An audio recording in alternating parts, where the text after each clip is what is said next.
What's up, everyone? Welcome to the last Mythic Conversations of 2021. Woo! Thank you all very much for joining me this evening. As always, I am your host, Jeremy Gerard, a Mythic Legions collector and customizer. I also have the distinct privilege of being the digital marketing manager for Four Horsemen Studios, which means that all the content that you see at sourcehorseman.com is content I help to bring you.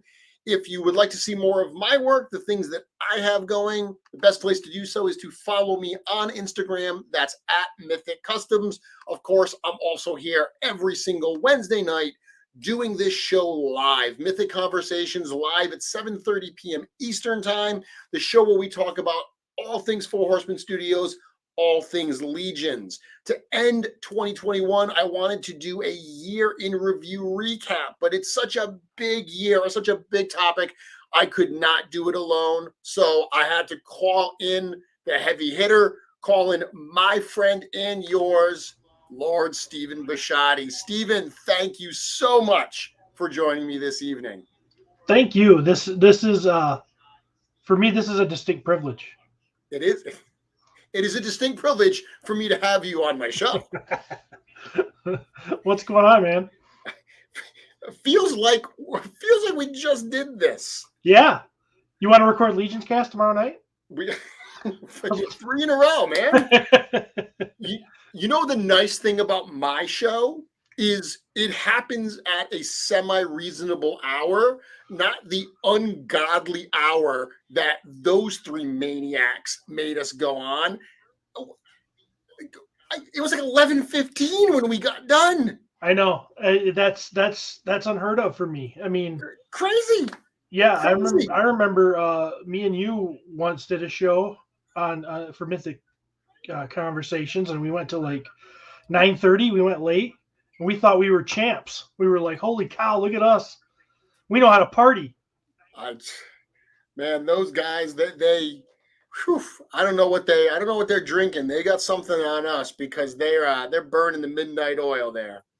But that was a ton of fun. That was the first time I had been on that show. By the way, if you don't know what we're talking about, Steven and myself were both on Legions Lounge last night with Trevor, Nate, and Bill. Super fun show that happens on 1-6 Shooters on Trevor 1-6 Shooters YouTube page. Really great show. Actually, similar to what we're doing tonight. Tonight we're talking about 2021 year in review. Last night we chose our top 5 Legions figures of the year. So that was a great show. I had a blast. It was a fun time. Can't wait to be asked back someday. So before we get into the topic at hand, we got some news. And then, Steven, I want to ask you, how are your holidays? My holidays were pretty good. Pretty laid back. I had to run my wife's parents live about 260 miles north. So the day after Christmas, we drove up there, had Christmas with them, and then drove back yesterday. And then I worked today, and now I'm back off till the beginning of the year. So yeah, it's been fun. I got to go up and see some snow. Got a little snow here. I like that. I'm a snow guy. I like snow. So yeah, how was your holidays? It was good. So speaking of snow, we had snow on Christmas Eve morning. We were supposed to have everybody over my house for Christmas Eve. We ended up erring on the side of caution, and we ended up canceling it.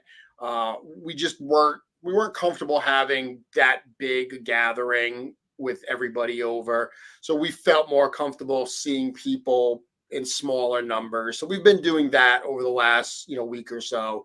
But it was still it was just me and my immediate family, which I I enjoy that more intimate time anyway. But we woke up, we were going to do the meal on Christmas Eve. It was snowing over here, so it was a nice white Christmas Eve for us. But ultimately, it was really enjoyable. I'm off this entire week, so I've been enjoying the time to get some stuff done around the house, bang out some projects, and it's been a lot of fun. You doing any painting? I've been doing some painting. Yeah, been doing some painting. Been doing a few things for Legion Shop. Trying to get a few things done for myself. I've got so many pieces that I've built up that I want to paint. A lot of Wolf King stuff, a lot of Legion Shop stuff that I want to paint for myself, just differently than I've seen it previously. So I'm trying to get some of that done this week. Fun stuff. I can't wait. Yeah. I haven't been able to play with any painting or custom since I've been off. So, but now I can relax and I can do some things, and I'm excited. Starting tomorrow. Awesome, very cool. So, couple pieces of news. Number one, the raffle for Justin Johnson wrapped up today, or at least the period where you could contribute to that raffle ended today.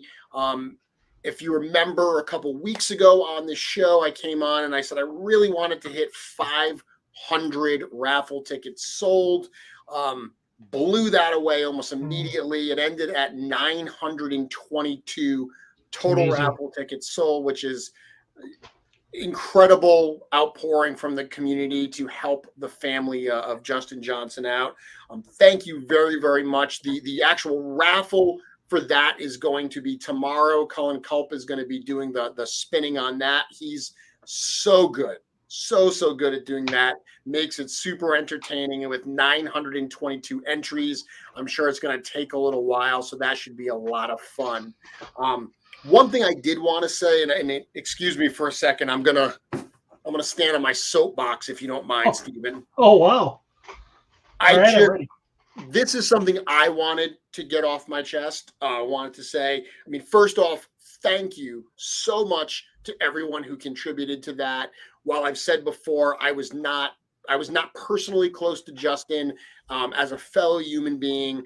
I was heartbroken to hear about what happened, to feel that loss. So thank you to the community for supporting him. I've seen a number of people suggest that if you win this raffle, what would be appropriate is to give that figure to his wife. And while I think that is amazing, that would be super, super cool. I just want to caution people not to shame somebody if they don't choose to do that. Everybody who supported this, whether they gave, they bought one ticket for $5 or bought 500 tickets, whatever. However someone supported this, whatever their motivation was, that money is going to help that family at a time of need. If the person chooses to take that raffle prize and donate it back to the family, kudos to them. That is an incredibly nice gesture. But if for whatever reason they decide not to do that, I'm just going to suggest the community really should not, shame that person for that. That's not what this was about to begin with. So that's my little kind of PSA for the evening, I guess. I like it. I wholeheartedly agree with you. And I'll go one step further. I'm in that raffle. If I win that thing, it will be in my collection. It's beautiful. How do you? It is awesome. I'm not trying to minimize the, what it was for, and that it's just a wonderful thing that everybody's doing, and it's great to help out the family and everything. But come on.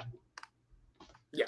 You got it. No. If somebody decided to give it back, I get it. But yeah, you're absolutely right. And let it be the person's actual choice. Yeah, and we can applaud someone for making that choice without having to denounce someone for not making that choice. That's really where I kind of come in on this, is be grateful to everyone who supported this, whatever the winner decides. And good luck to everyone who did support that.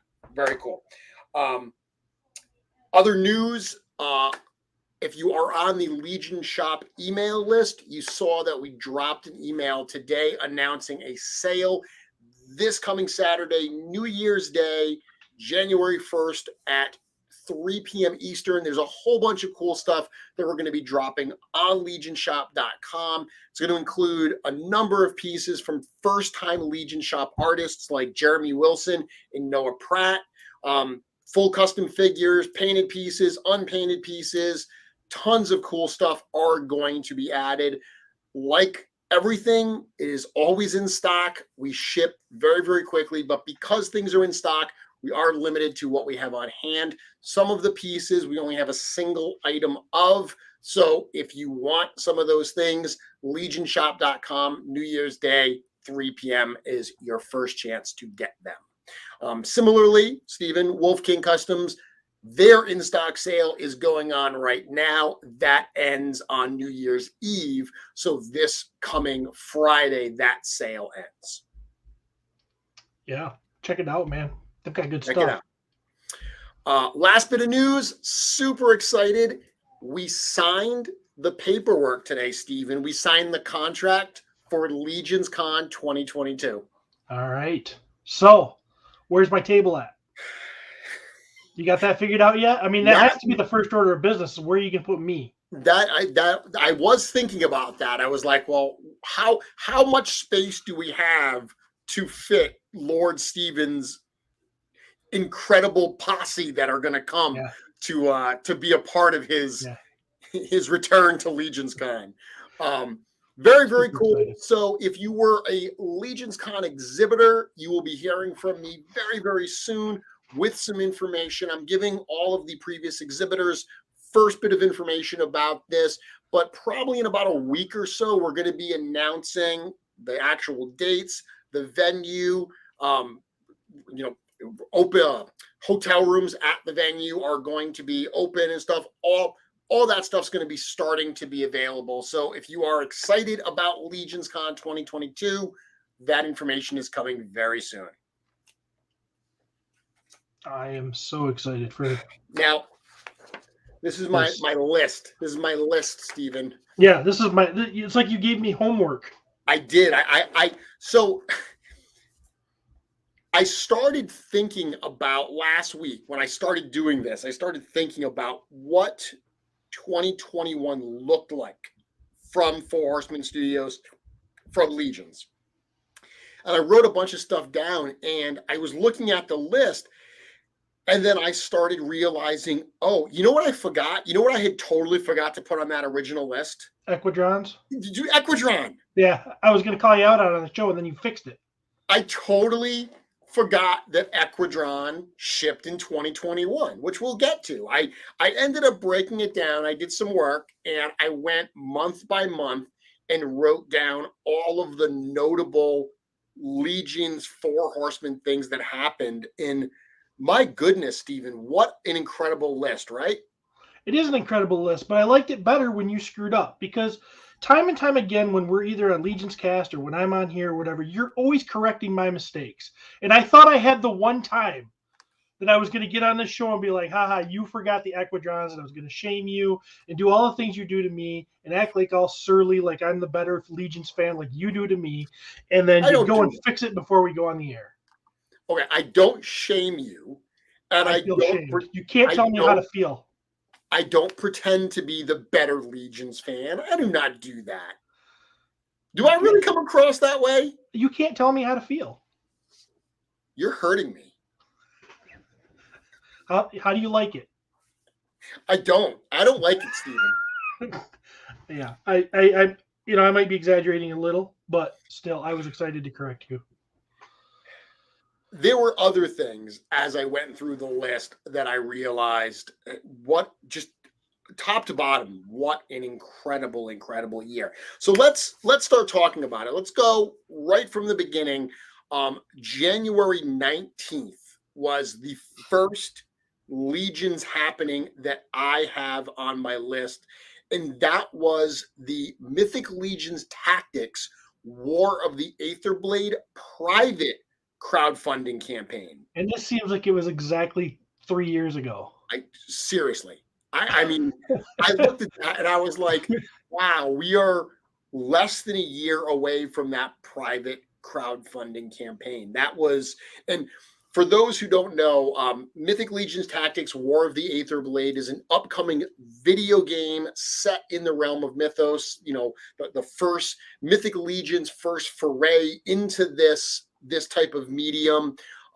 What they did was they did right from the beginning, the plan was there was going to be two different crowdfunding campaigns. They wanted the first one to really be focused on the Legionnaires. So rather than go to Kickstarter, they did it on what was called Four Horsemen. They created their own crowdfunding platform. And ultimately, it, you know, certainly had some challenges being, you know, built from the ground up. But like all things Four Horsemen Studios, it was very grassroots. It was very kind of, you know, had a lot of heart in it, had a lot of, you know, excitement around it, like everything that you expect from the studio. But yeah, that was January when we first saw that. And I want to bring up a page here because obviously we got the game, but as Legions fans, we also got a number of really, really cool figures. So Stephen, on this page, this is the wave page, the Mythic Legion Tactics wave page on Source Horseman. This also has obviously the Attila and Gorgo 2-pack, but those other four, the deluxe male orc, deluxe male elf, and then the female equivalents, that's what we got. Those builder packs are what we got in that first campaign. What a great way to kick off the year, right? A great way to kick off the year at a time when people were kind of, and I haven't heard much of this lately, probably because this has been out, but at a time when people were kind of orc crazy. Yeah. It seemed like right then it was, you know, orcs were kind of, they were in a drought. You couldn't get your hands on them quite easily. And so, yeah, it was kind of cool. And, you know, now we've gotten some green since then with Vorthog and, you know, we've got our orc shaman coming and everything else. But at this time, I remember it was like, ooh, my chance to get some orcs if you didn't get the orcs or if you weren't in the line from the beginning, right? Curtis Ackerman. I'm watching the comments and he's, you know, he claims that I'm always preaching that I was in from the beginning. So I'm just doing that for him because that's what he wants me to do. I was there from the beginning. McFly, we will talk about the Attila and Gorgo 2-pack when we get to that part of the year. Yeah. So it's funny you mentioned that, Steve, because I'm totally with you. When this wave dropped, everyone was super excited for that deluxe male orc. That to get a green male orc, it had been, I mean, the last time we got a green male orc was Colosseum. Now, Vorthog had been solicited in Aeorthir, but when this went live, Vorthog was not in hand yet. So when this went live, the orc that was in hand prior to that was the Colosseum orc, or Orc Legion Builder 3 as it's known. So it was a really long wait. Now, as we move forward, you're right. We've gotten Vorthog in. We're going to get Tharnog, who's brute scale. We also have a reissue of Orc Legion Builder 1 coming in reinforcements, which we'll talk about. I think that what I'm most excited for with this wave coming out now is probably that male Elf Legion Builder, because 2.0 bodies have now become so much harder to come by, especially the male one. And I think that's so cool. I mean, I kind of thought that was going to happen, but it took so long for that to happen because, you know, and there was such a time where you could get them at Big Bad Toy Store and they just were, you know, they were just sitting there for anybody to grab and no one would grab them, you know, and I remember having that talk with Travis. He'd be like, I don't know if these 2.0 figures are ever going to do what the 1.0 figures will. And I'm like, I think there'll be a time when they're actually kind of sought after. And I think it's happening, and I think it's cool, and that is an awesome figure, and I'm super excited to get my my hands on that now, all of these figures actually, to be honest. But and now you see, you know, what they've been doing on the okay, just making sure. Yep, okay, cool. You know, looking at some of this male elf here. I mean, these packs are going to be awesome because these are like that epic barbarian pack, the knight packs where it comes with all of these pieces. So looking at this, I mean, we've got 4 different heads. Actually, if you backed during this part of the campaign, during the private crowdfunding portion, these figures are going to have like a little Forge Founder like sticker on the package, but they also come with an additional head. So this particular edition comes with this extra head as well. So a total of 5 different heads will come with that one figure, in addition to, 2 different torsos, all these different weapons. I mean, so much variety here. Super cool. Yeah, I love this. And I mean, the female as well. Some of the things I like that they did here, looking at this is, we've got this head here, and let me get a better shot of that. That's the head. Well, so this is a cool head that we've got with a different skin tone, that like wood elf skin tone. This is the head that originally came with Fallon Frostbow, repainted looking like this. That's a great addition as well. Yeah. Yeah, super, super cool. Seeing these pictures again, it's been a while, and seeing these pictures again, Horsemen never seem to amaze me how good they are at putting colors together. Yep. And making things just look amazing. I mean, this one I remember when we saw, this is a repaint of the Juno head. Mm-hmm. That is an orc, totally worked for me. Looking at all the pieces we get, I mean, this one figure, it comes with basically 2 torsos. You got 2 full torsos with this figure, 2 sets of feet. I mean, this is a pair of upper legs away from being 2 full figures. Yeah. Crazy. Some value there. Yeah. So great way to start the year.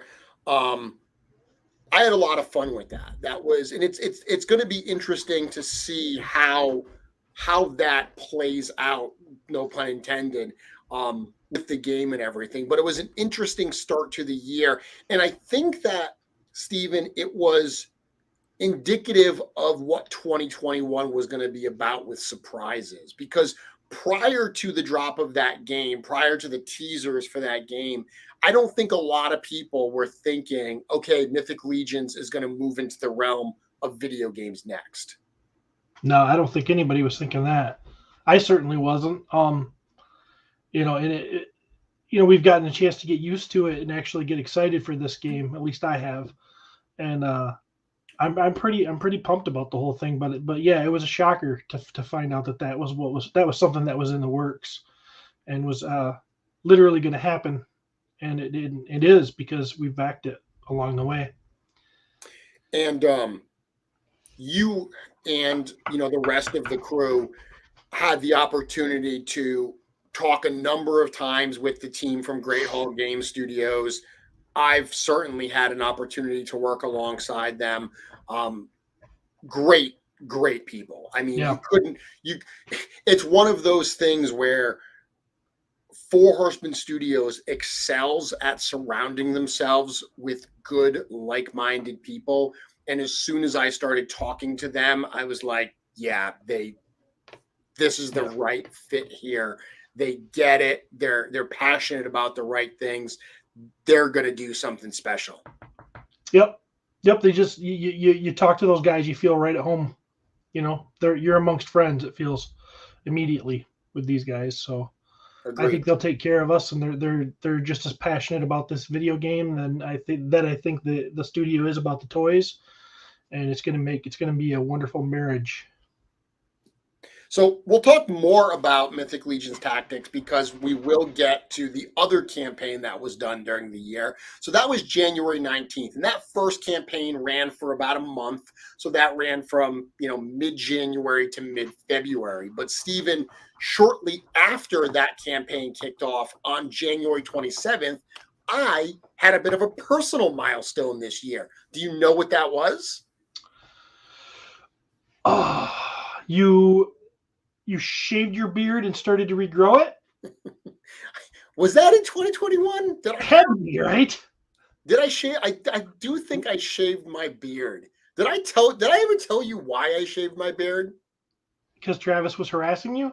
No. Oh. My wife was harassing me more to shave my beard. Why did you shave your beard? Because I was trimming my beard and I went too far. And I was just trying to trim right above my lip. Yeah. And I just kind of slipped and I got like a big chunk of it. So what do you do? Like, what do you do if you slip and get a big chunk of your beard out? You go stubble.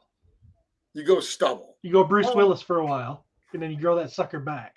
I figured 2 birds with 1 stone. I looked stupid, so I will shave it off, please my wife for a short period of time, get some brownie points, and I can grow it back in. You don't want to keep them too happy for too long, and they get complacent. So, you got to grow back. Well, I started growing it pretty quickly. I know. I'm proud of you. It looks good. I like it. You taught me well, Lord. You tried. The milestone in question is on January 27th. Mythic Conversations turned 1. That was the 1-year anniversary of this show. So we're actually coming up on our 2-year anniversary in just about a month. Now are you figuring 1 year from when you started originally on Facebook? Yes. Okay. Yes. Okay. Yeah, January 27th, because I originally had started, I had done your podcast actually, which has no video component, or usually no video component. Yeah. I done the My Wife Is Gonna Kill Me podcast, and I really, really enjoyed the experience of being able to talk about this stuff. And then shortly thereafter, I had done the Breaking the Mold podcast, and another enjoyable experience. But because that one has a live video component, I watched it after the fact, and I saw all these great questions that were coming in, by the way, as I ignore all the questions tonight. But I saw all these great questions come in, and I was like, oh, darn it. I wish I would have answered that. I wish I would have had a chance to answer that. So it made me want to interact with the audience more. So I just off the cuff did a quick video, actually from the back of my kind of work area. I shot a quick video, really, really enjoyed it. That was one that was on the Cabal, and that was, basically episode 0, and that's what springboarded this. So January 27th was the 1-year anniversary of kind of kicking that off. Nice. Well, congratulations, Jeremy, on your upcoming 2-year anniversary. And, I probably won't be on that show, but I just want to say right now, while people can see it, that I'm really proud of you. Well, thank you very, very much. So I am looking at the comments right now. Joe was telling us when we were having a little spat, he was telling us we should have hugged it out.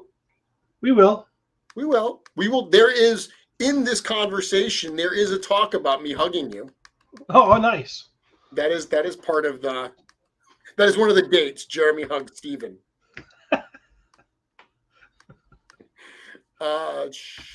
Joe also saying it's awesome for Legions to get into any new media, more exposure for new fans. More fans means more figures. Joe, I like the way you're thinking. Anthony was saying we were getting marriage tips from his lordship. That's what I'm here for. Curtis is saying that you guys need to recruit me to run your YouTube portion. Agreed. You're hired. Julie, I will take that request. I will take that request into consideration and do a video. Okay, so February. We get to February, and the next thing, one of Legions fans, or many Legions fans' favorite time of year. Do you remember what that was, Steven? February? Yep. Oh, Legions fans' favorite time of year. One of their favorite times of year. I have no idea. All-Stars voting. Oh, yes. Okay. That makes sense. So for the second year in a row, at the beginning of the year, we did the Mythic Legions All-Stars vote. So that's a period where it's really kind of fun to be part of the Legions community at that point in the Cabal, because the amount of fan interaction and people lobbying for their choices actually gets really enjoyable to see. The memes are ridiculous and they're Yeah, funny. the memes are funny. The memes I find them to be way overdone and over the top, which is why I enjoy them. Yeah, that's what's good about them, I think. Yeah, because like there's so many of them and they're so relentless that is why I find it enjoyable, because it's just nonstop. I just love to see the fact that there are adults out there that live in a country or live in a state of the world where they have the free time to make memes and almost political campaigns for a vote for toys. That means we won. I mean, really? Didn't we win? Yes. I agree. I agree 100%. Yeah, it's a great time of year. From my perspective, it's also really enjoyable because I'm running those votes. I get to see the behind the scenes kind of what's going on.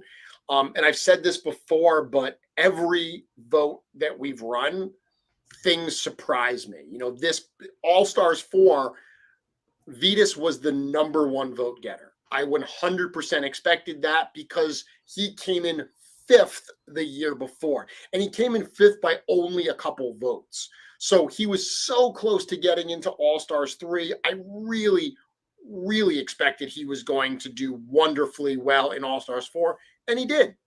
Yeah. No surprise at all. Tibius being a high vote getter, not a huge surprise. The skeletons are incredibly popular, so that didn't surprise me. And he's also one that I think a lot of people slept on in 1.0. So the fact that he came back in, that made a lot of sense to me. Owain being one of the least vote getters in All Stars 3, making it all the way into All Stars 4, that was a surprise. Yeah. That was a surprise. And then Scaphoid, those first three were 1, 2, and 3 the entire vote.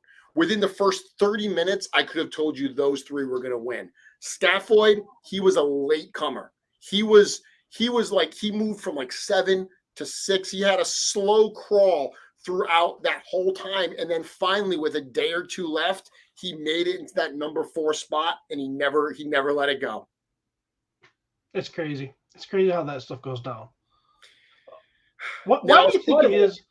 I don't know if we've talked about this before. Maybe you've talked about this before, but why do you think it is that we don't get some of those figures offered that we just know people are clamoring for? The Otho, oh gosh, I can't think of him. The orc that I Urzak? The Urzak. What do you have any ideas as to why we just don't get that's not an option? I think that there's a combination of reasons. I think one of the challenges with All Stars is that there's so much new stuff happening in the line. You know, remember, Mythic Legions 1.0, all of those parts were sculpted by hand. Now that everything is being done digitally, there's more detail, there's just more to the sculptures. You know, when you came to the studio and you saw the Poxus wave, you look at those prototypes and you're like, these are the best things they've ever put out. Yes, because they've got 7 years of experience building this world to draw on to make those figures. So the new stuff, it looks incredible. Not taking anything away from the older stuff, but they are older pieces. They have technology now that they didn't have then. Bottom line, that's part of it. I think is that some of those older pieces, they have ideas for how they would do them now. So some of these main characters, I don't think Vitas is a main character in the storyline. He's not one of those major players. He's not one of the heads of the factions, or one of the right below the heads.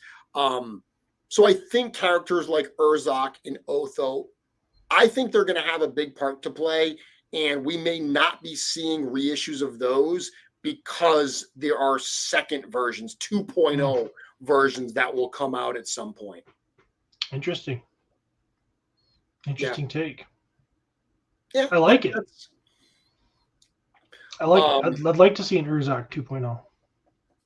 Well, we're going to, when we get to talking about the other game campaign, we talk about Gorgo and Attila 2.0, we can talk more about that, because I think that is really a framework, a blueprint for what happens when they go back and they really focus on a character and create parts specifically for that character rather than just drawing from the existing library. Yeah.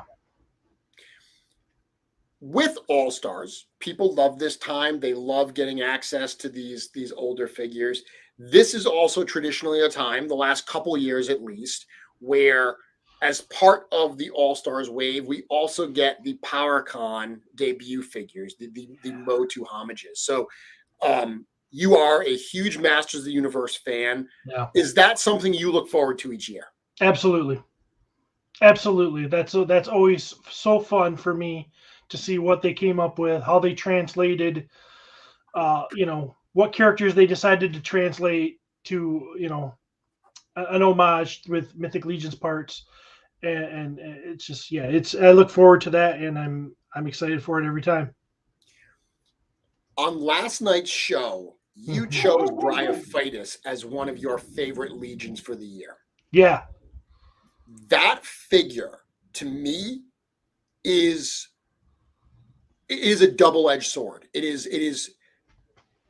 and that's probably the wrong phrase to use. It is perfect because it works absolutely perfectly as the tribute it's meant to be, but it also fits in with a Mythic Legions display seamlessly. Yep. Like, it looks like a Mythic Legions figure, 100%. Yep. It love does. That figure. Absolutely love that figure.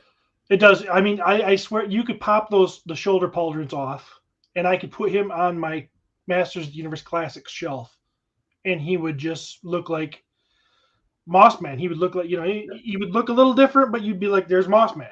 Yep. And then you can you put the belt, put the knife in the sheath, have the staff that he carries, and then put those shoulder pauldrons on, and boom, Mythic Legion. So Eric asked a great question. He beat me to it because I was going to ask you. So we don't know that they're going to do Motu, homages this year, but let's assume they are. Which ones would you be most looking forward to? Fisto. Fisto's my favorite figure, my favorite character in He-Man. And I've said this before, and maybe I'm sure other people have said it too. I want them to do Orko, and I want them to use I'm so bad with names on the spot. The Gladiator. Calavius. I want to see that Calavius head done in an Orko because I think it would work. And whether Orko's a full-size figure, or I don't know how, if you can make it on a smaller body somehow, but I just think it would be hilarious. I've seen Matt Rhodes, who was at LegionsCon. I believe that's the recipe he used, where, he painted, because Calavius has all the circles in his face, and he painted them all one color, except for like two of them to make the eyes. Maybe it's because I did an Orko custom and I used the masked Goblin Legion builder head. That one, that's what I imagine Orko being. But they usually come with two heads, so you never know. If they do an Orko, maybe we get both. Maybe. I think that would be hilarious and that would be fun, but that's just me. So those are your two picks that you would like to see. Which you probably wouldn't happen because it's usually a good guy and a bad guy, and those are two good guys. Not always. Chronon Purplar. Were they together? They were. They were. Okay. You're right. I'm wrong. Yep. So you're right that other years, we got Kauros and Melina, we got Adamant and Keltis, we got Bryophytus and Mephitor, and the other one is Lord Dragool and Darina. So most of the time we get a hero and a villain, but there was that one year. So maybe it's time to balance the scales. And actually, Unkin is the first one they did. I'm actually going to do a show probably when I have a show where I need to fill the gap. I'm probably going to do a show just totally focused on the PowerCon figures and talk through all those. Yeah. If they don't do an Orko, which I'm sure they're not going to do any of the figures I'm talking about, Fisto with a Jitsu opposite would be awesome too, because those two are always pitted against each other. Yeah. And Jitsu has some awesome colors. I would really like to see that. I don't know that they have the right parts for a Jitsu at this point. I don't know if they have the right parts for a Fisto. They don't have a big fist. Well, yes, but knowing that these have to have some, they can't be 100% perfect, right. representations. Right. Obviously, the Magnus head, as soon as everyone saw the Magnus head, they were like Fisto. Just like as soon as everyone saw the Krampus collar fur, everyone was like, Beastman. Well, because when everyone saw Vorthag, they said Beastman head, and then they saw that fur collar, and they were like, oh. Yeah. You're right. Excellent. Okay, so that was. We're in February, Steven. Yeah. We're only in February. So that was All Stars 4. The voting happened in February. The pre-order happened in March. Also in February, that's when All Stars 3 actually arrived in hand, because that's when I did my show earlier this year, that I did my All Stars 3 customizing challenge, where I made a bunch of customs only using the All Stars 3 figures. No custom parts, no other Legions, just what was in those packages. So crazy that we had the All Stars 4 vote and pre-order right around the time that we actually got All Stars 3 in hand. Yep. Super fun. Fun wave. All Stars. All right. Those are the first Legions that we got in hand in 2021. And I'm trying to think, what did we get in hand before that? Like, what would have been in hand prior to All Stars 3?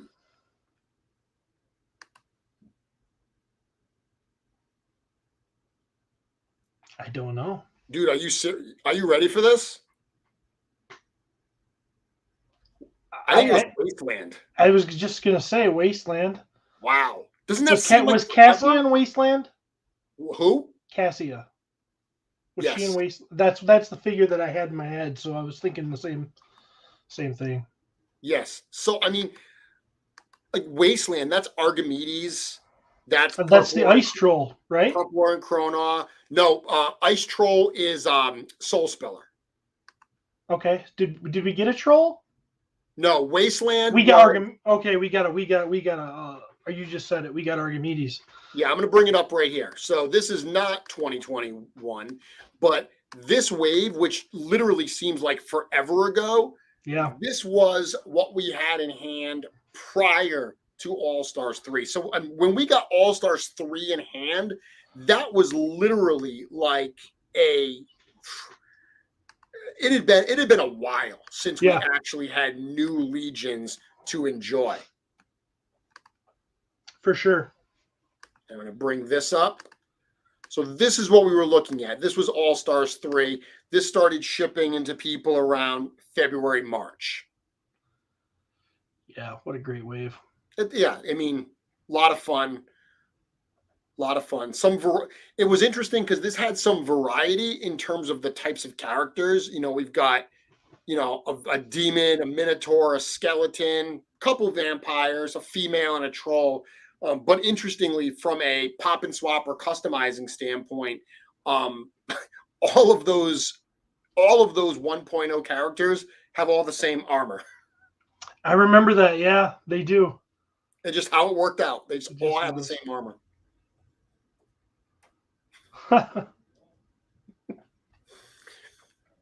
Okay, so let's move on.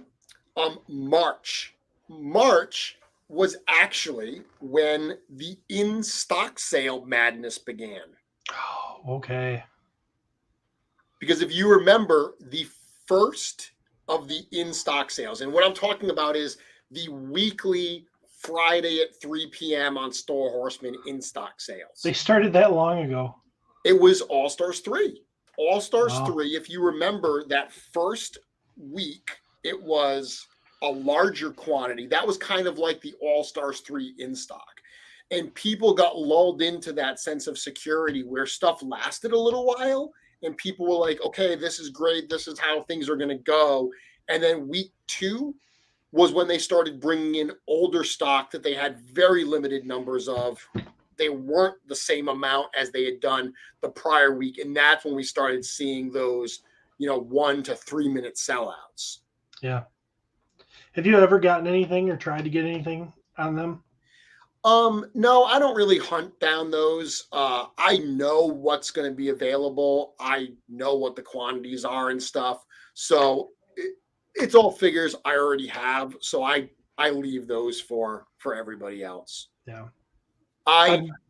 What I do instead, Steven, is I run them with Chris, and we're usually chatting with each other, and we have the screens up, and we're monitoring how many people are in the store, what's available, how quickly they sell out. Then we go through and look at all the orders to make sure there are no funny business that happened and stuff. Because reality is we do set it so you can only add one of each figure. But there are times where something doesn't work and we have to go in and someone tries to pull a fast one or makes a mistake. Sometimes people are going so fast, they accidentally grab more than one. So we go in and make sure that everything gets balanced. How about you? Do you ever grab any? Never even tried. No. Not that it's just, I'm always busy. I always forget about it for one. And I know they sell out so quickly, that usually by the time I remember it's after three. And I go, there's no point in even looking. I'll tell you, I know that there's a lot of people who complain about the in-stock sales, but as someone that sees the orders, every single time they did one of those, hundreds of people got 1, 2 figures. So again, this is not first-time stock. Yeah, there's a lot of new fans coming into the line, so this may be the first chance they've had to buy some of these figures. But like I said, at the end of the day, there's no perfect way to do the in-stock sale. If you do it like they used to, where you dump everything in all at once, stuff doesn't sell out as quickly, but anybody that's not in a position to make a purchase that week loses out. So, and it takes a lot longer to actually get everything out because so many orders came in. So it ends up being, I think, the best situation possible. And it does give people the ability to hopefully grab 1 or 2 items. For sure. Next, April is another personal milestone. So April, Steven, is when we actually opened Legion Shop. Crazy Nice. that it has already been, 7 months now since we've had Legion Shop open. That is crazy. Because some things are weird. It's weird how some things seem like they happened just recently and they actually happened a long time ago. This is one of those things to me that seems like Legion's Shop has been around longer than 7 months. We did start talking about it. That's, for me, we started talking about it in 2020, towards the end of 2020, because there was a lot of buildup, not only building out the site, but we also, had to work with all of the artists, get artists on board. It's been interesting. The amount of love that we've gotten from the Legions community, the amount of artists that have joined up, recently, just announcing, the addition of Jeremy Wilson, Noah Pratt, Nate Barch. Come on. Those are like 3 heavy hitters right there. I would have been thrilled to add any one of those 3 in a given month. To be able to announce 3 of them all within like a 2-week span, It's been absolutely incredible. It's been an awesome year. We're really excited for 2022. Bet you are. It's a cool thing. It's a great resource for the community to have, to be able to get on there.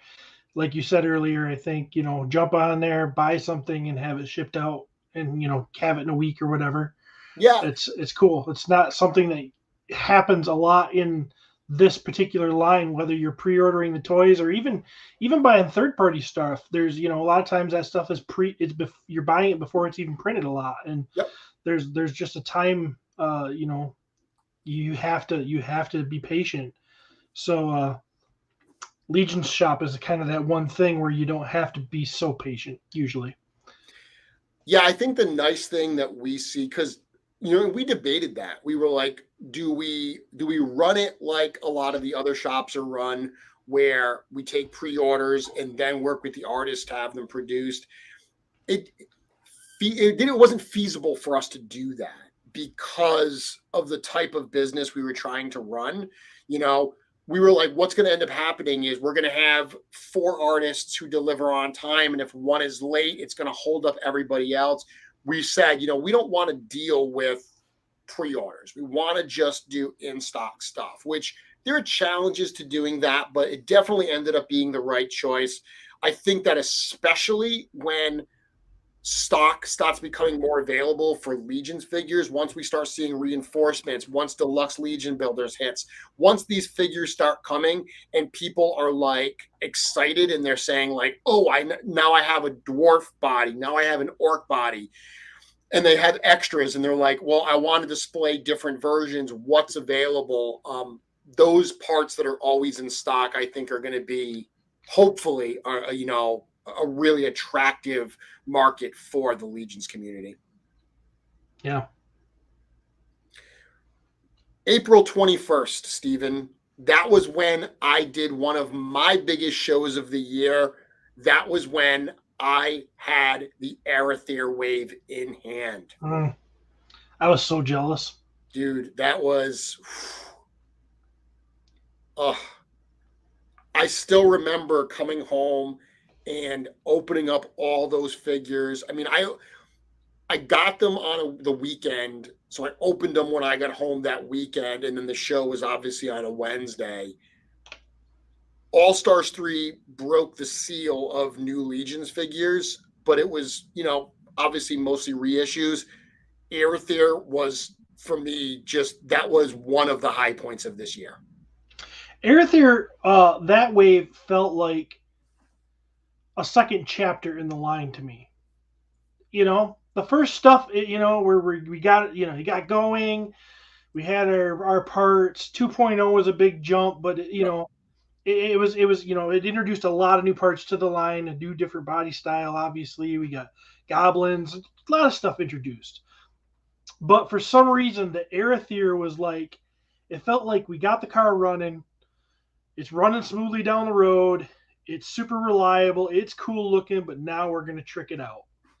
And that's exactly what Aeorthir feels like to me. It felt like that launch of into the next stratosphere, and it's gone that way even more so since with Aeorthir and now Poxus and but it feels like it started with Aeorthir. Yeah. I always say that 1.0 was a key moment. Advent of Decay was a key moment. Aeorthir was that third key moment. So I absolutely agree on that. And getting Aeorthir in hand, Aeorthir was the wave that suffered the most from COVID delays. Yeah. That was supposed to have been delivered, goodness, I don't know, 9 months prior or something like that. So much earlier than that. So getting that in hand, it had been solicited so much before that. I remember seeing that at G-Con 2.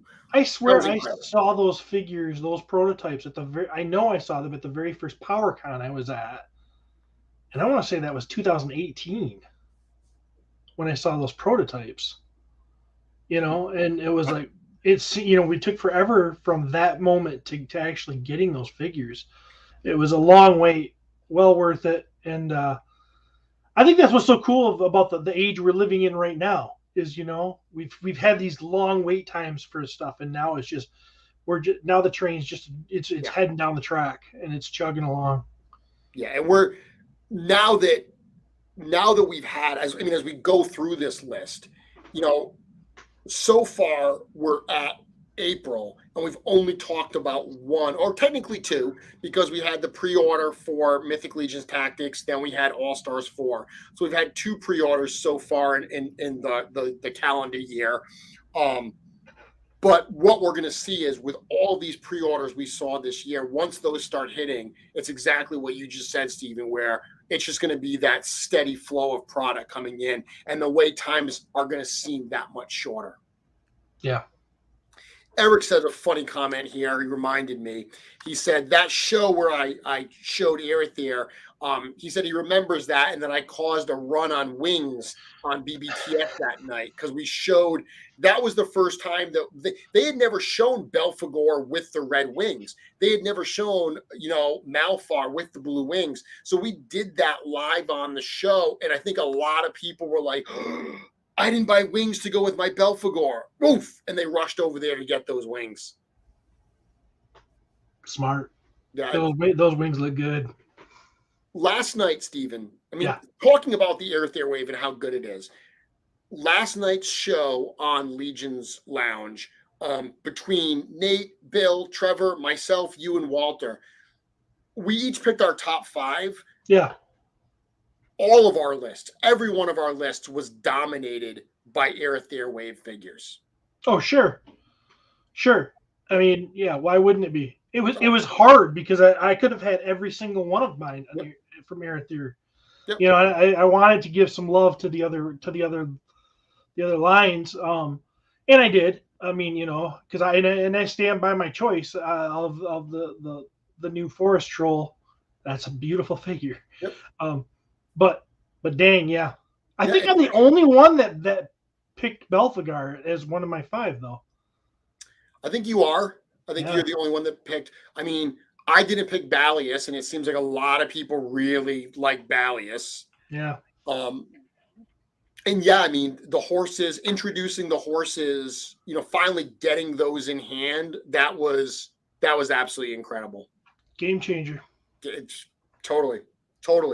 And at the same time that Aeorthir shipped, Equidron shipped as well. So both the original Equidron, the 20th anniversary, that was the one.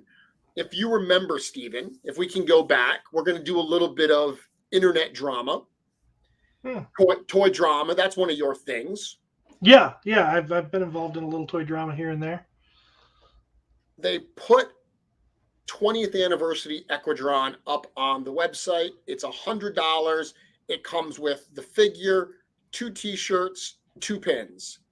And everybody's, I don't want this. I don't need, not everybody, but you heard some calls of why do I have to buy these things? The minute Shadow Equidron hits and people realize what a wonderful figure it is, that thing was fire on the secondary market. Yeah. It never ceases to amaze me that, that when you see complaints, in this line, you're always going to be eating your words. That's what it just feels like to me anyways. I've never opened that figure. Really? Never. I've got one. I didn't order 2. I got 1 set. I've never opened that figure. It's still in the cellophane.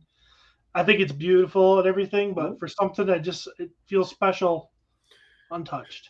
Do you have Shadow? Yes, and I've opened him. So, I mean, Shadow obviously came out after the fact, after the 20th anniversary. Shadow was sold on its own, so that one was a bit less expensive. I think I have more Shadow Equidron bodies in my display as customs than any other ogre. It's a great body. And they don't all have hooves. I have swapped out the hooves on a lot of them, but that particular base body, something about it, the dark colors, I absolutely love it. And I think it's because prior to those figures, prior to those figures, my favorite ogre to use was Archimedes. I liked the gray because the first ogres, you had the green and you had the flesh. And as is, I was like, I feel like I can only make these, green ogres, like big giant orc looking guys, or more half giants. Archimedes was the first time that I felt like I had a little bit more flexibility. And for some reason, that Shadow Equidron base body, I think, is even more flexible. Yeah. It's a great body. I've used it for custom or two myself, and fun figure.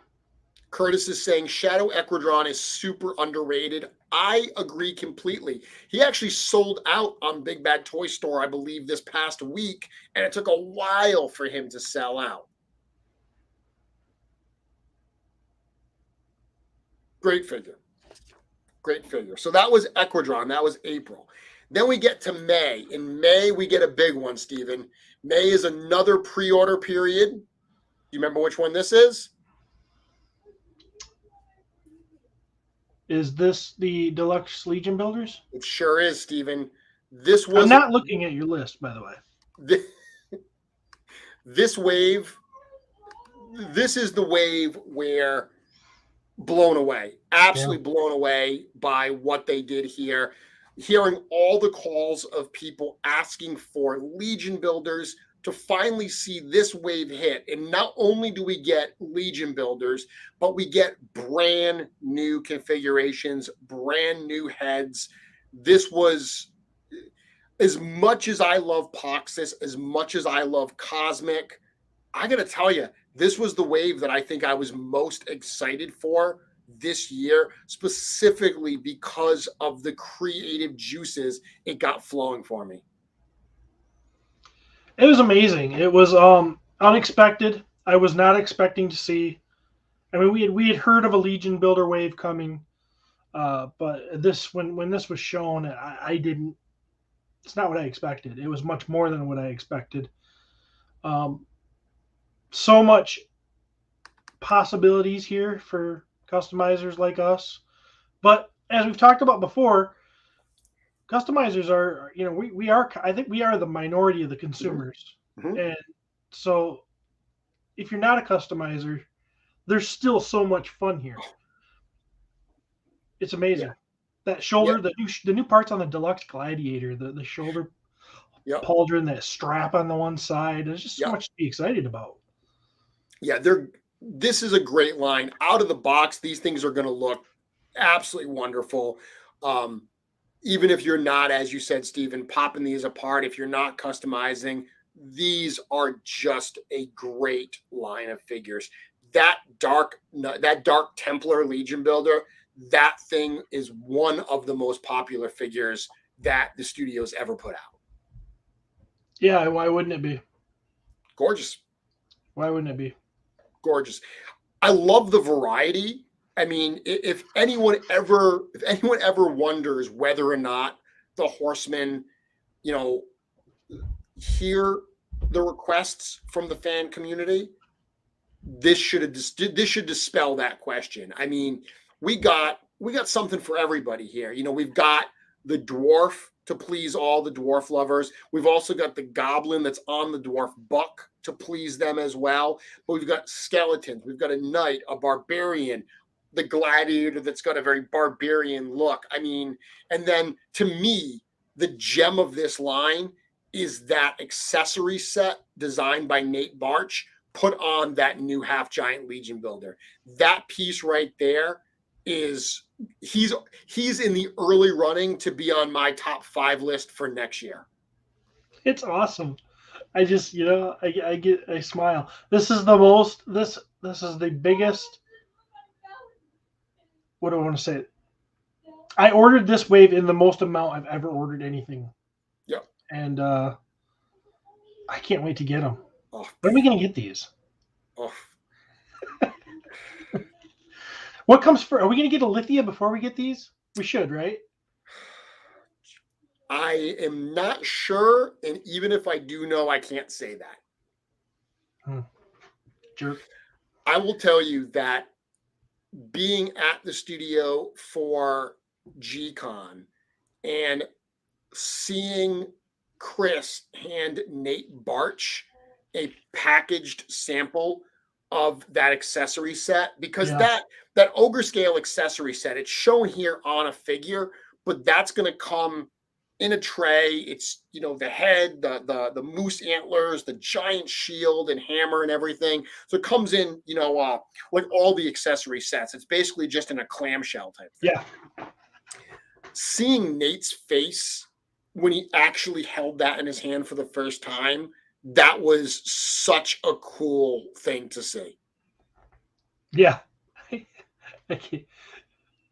That must be something. I mean, to be in, you know, when Nate gets to see that stuff, he's gotten to contribute to a few things over the years, and that's just so cool. Well, Steven, you're an artist. I mean, he started just like the art that you sketch, that you work on with, you know, Meal or Len or whatever. You know, he sketched this out. He draws this stuff, and then Eric sculpts it, and he sees the sculptures, and that's like, oh, that's incredible. And then to see the painted prototypes and the photos, I mean, that's got to be amazing. I'm actually not sure if Nate actually ever saw the prototype in hand, you know, because I believe that G-Con, I think that obviously Nate saw them out at PowerCon, but that was well after these were solicited. They didn't have these at PowerCon. They had Cosmic, which we'll talk about shortly. I think that might have been the first time Nate actually saw these in hand, and he was seeing actual production samples. That's got to be amazing. It does got to. It has to be amazing. That would be the funnest thing ever. That is a wave I'm incredibly excited for. That brings us into May. We're just about halfway through the year, Steven. May, we got a couple things that happened. So May, I just mentioned Deluxe Legion Builders. May was also ToyCon New Jersey. So after taking literally all of 2020 off from doing any live shows in the first part of 2021, COVID was thankfully, you know, receding a little bit at this point. ToyCon New Jersey in May was the first time that the Horsemen said, you know what, we're going to get back out there. They did a show, and the Legions community came out in force. I know you unfortunately were not able to be there, but that had to make my list because that was a super, super fun weekend to be a part of. I remember seeing a lot of pictures and looking like you guys were having a blast. So I believe you. It was. And I've told this story, but I love to tell it, that I remember Cornboy, he might have even been on your show. Was it on your show that he was talking about it, and he said that they're going to bring the largest display, the largest selection of Mythic Legions figures ever solicited at a show? I'm not sure. I'm just going to say, yeah, that was on our show. Take credit. If you're not listening to our show, that's where you hear stuff like that.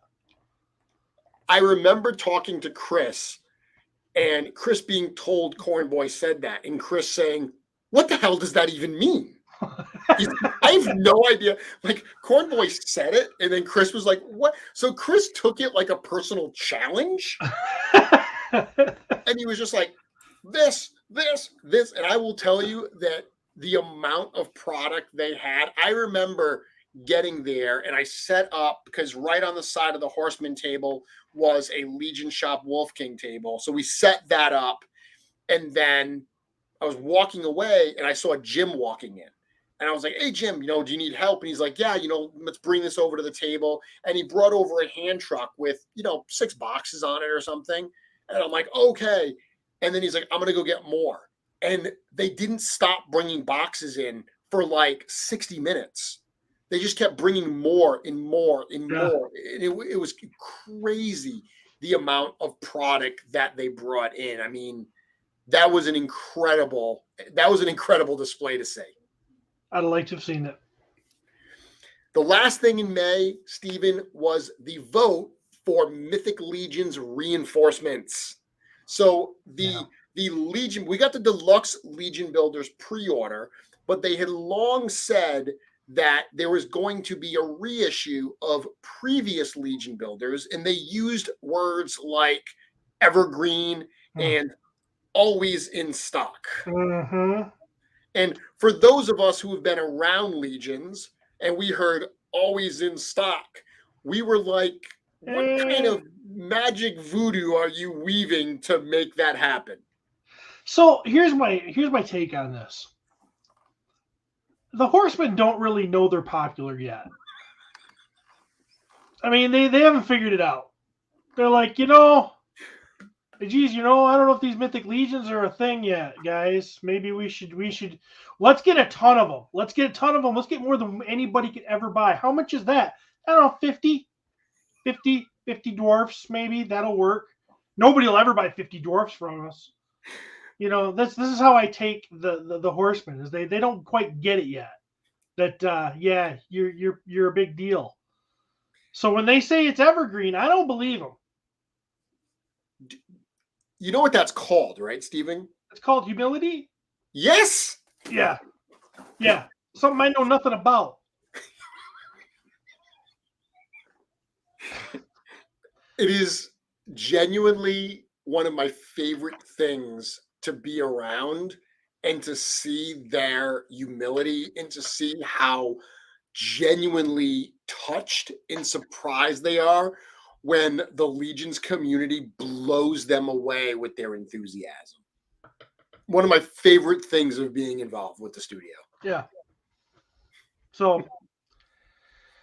yeah, because every time they do a sale, it seems like they're like, oh yeah, we bought a ton this time. We bought 10. We increased it by like 10 this time. So there's no way we'll sell out. Oh, we sold out in 30 seconds? Next time maybe we'll increase it by 15, guys. 15 per SKU.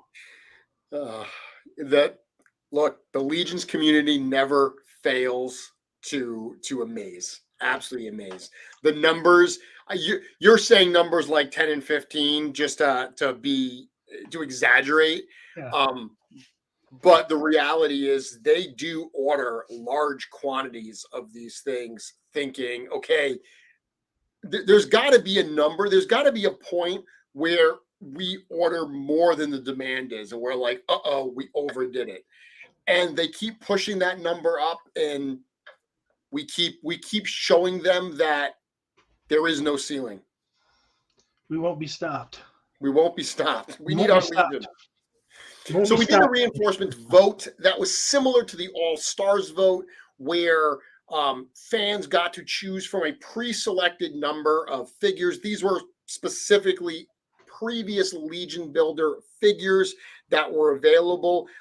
The reinforcements vote was in May, but it actually took a little while for those to the vote to be announced and those figures to be solicited. So while we're going to talk about the vote in May, we're going to wait a few months before we talk about getting those figures.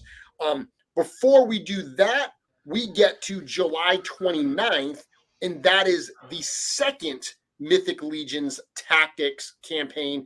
This one was the public Kickstarter campaign. Yeah. I love this one. And this was the one where we got the reissue, again, not the reissue, the second chance at those deluxe builders. But once again, I'll bring this picture up here. And this is where we got the new versions of Attila Aeorthir and the new version of Gorgo Aetherblade. This is right around the time that the designers came on your show and they were actually showing us footage, right? Yes. Yeah, and I remember I was on a walk that night. It was a hot evening, and I was on a walk looking at my phone, watching the footage that they're showing of a burning village and stuff going down, and I was just like, oh man, this looks so fun. Yep. So fun. But these figures, I mean, look at that hammer. Oh. I mean, this entire figure is just gorgeous. And this is what I'm talking about when you look at this figure and, this is in essence the Attila Aeorthir figure. But now we've got the wonderful soft goods that C. Jessam is producing. And we've got all of these new armor pieces that we didn't have previously. So these are the accessories. So we've got that amazing Aeorthir hammer. We've got this awesome new shield, and now we've got these multiple looks for the head. So the two heads there that don't have here, obviously those are meant to go inside the helmet. So two different looks there, and we've got the one, which, Steven, haven't some people said this looks stunningly like you? I said that. So you said that, not other people. I'm pretty sure other people said it too, but I didn't hear it. I said it though. I think it looks like me. I mean, look at that. Except for the big boo-boos on his face. Well, but if I was in battle, I probably would have I'd probably have scars like that because I'd get right into battle. I'd get dirty. Things that happen, things that go down. I'm trying to, it's such a good figure, man. Wow. Look at these pauldrons. I mean, the fact that the soft goods go, they hook around those pauldrons, that's one of the things, new Mythic fans, one of the most common questions they ask is, how do you put the capes on? I did an article on the website on Source Horseman about some of the ways you could put the capes on. But the fact that these are made to go around those pauldrons, that is so cool. Look at the belt. The belt has like a buckle on it. Yep. And it's painted. I mean, it's not like the typical straps we usually get. It's just, I'd forgotten how much goodness is coming. Yeah, it's absolutely incredible. And let me go back and let me look at the Gorgo. I mean, looking at this one here, so Gorgo's my sentimental favorite in the line anyway. He's the figure that when I first saw him in 1.0, Black Knight, antlers on his helmet, I was immediately like, yeah, that's super cool. I absolutely want to get that.